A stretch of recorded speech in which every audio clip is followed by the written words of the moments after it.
বাংলার এক দূর গ্রাম, যেখানে সন্ধে নামলেই নেমে আসে এক অদ্ভুত নীরবতা। সেই গ্রামের পুকুর পাড়ে দাঁড়িয়ে আছে এক পুরনো খেজুর গাছ।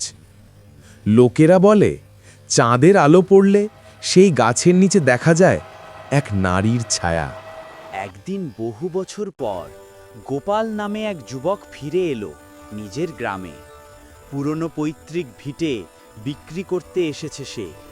বল্ল গাড়িতে চড়ে ধুলোভরা পথ পেরিয়ে যখন সে পৌঁছালো, গ্রামের লোকেরা সবাই কৌতূহল নিয়ে তাকিয়ে রইল। এক বৃদ্ধ বলল, বাবা, রাতে কিন্তু ওই খেজুর গাছটার দিকে যাস না, ওখানে অশুভ কিছু আছে। গোপাল হেসে বলল, এই যুগে আবার ভূতটুত নাকি? সন্ধ্যা নামতেই হালকা কুয়াশা ছড়িয়ে পড়ল। গোপাল খুলল পুরনো বাড়ির দরজা। ধুলো উড়ল, মাকড়সার জাল ঝুলছে। একটি পুরনো প্রদীপ জ্বালিয়ে সে বসে পড়ল। হঠাৎ দরজা ঝপ করে বন্ধ হয়ে গেল। বাতাস বইছে না, তবু পর্দা দুলছে।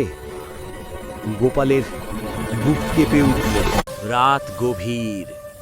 হঠাৎ শুনতে পেল পুকুরের দিক থেকে নূপুরের মৃদু শব্দ। সে জানালার ফাঁক দিয়ে তাকালো। চাঁদের আলোয় এক নারী সাদা শাড়ি পরে খেজুর গাছের নিচে বসে চুল আঁচড়াচ্ছে। গোপাল অবাক হয়ে তাকিয়ে রইল। এক মুহূর্তে সব মিলিয়ে গেল। শুধু মাটিতে পড়ে রইল একটি পুরনো চিরুনি। ভোরে গোপাল দৌড়ে গেল বাজারে।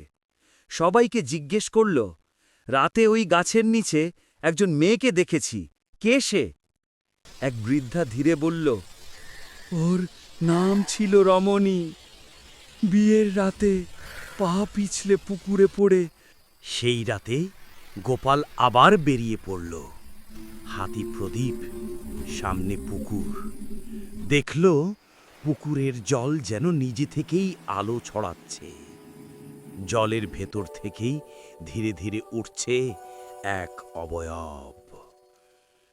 গোপালের গলা শুকিয়ে গেল। সে কাঁপা কাঁপা স্বরে বলল, তুমি কে? তার আঙ্গুল দেখিয়ে দিল গাছের গোড়ার দিকে। সেখানে অর্ধেক মাটির নিচে পড়ে আছে একটি পুরনো চিরুনি। হঠাৎ চোখের সামনে ভেসে উঠল অতীত। এক তরুণী বউ লাল শাড়ি পরে দৌড়াচ্ছে। বৃষ্টি ঝরছে। সে পা পিছলে পুকুরে পড়ে যাচ্ছে। জল লাল হয়ে উঠছে। সব কিছু মিলিয়ে যাচ্ছে চিৎকারের সঙ্গে। চোখ খুলে গোপাল দেখে সে গাছের নিচে বসে আছে, রমণীর সামনে দাঁড়িয়ে। গোপাল নীরবে চিরুনিটা তুলে নিয়ে গাছের নিচে কবর দিল। রমণীর মুখে শান্তির হাসি ফুটল। ধীরে ধীরে সে মিলিয়ে গেল চাঁদের আলোয়।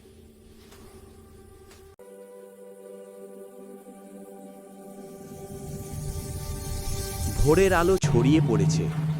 গোপাল খেজুর গাছের নিচে ঘুমিয়ে আছে, মুখে প্রশান্তির হাসি। গ্রামের লোকেরা এসে দেখল যেন বহু বছরের অভিশাপ কেটে গেছে। কখনো কখনো মৃতেরা শান্তি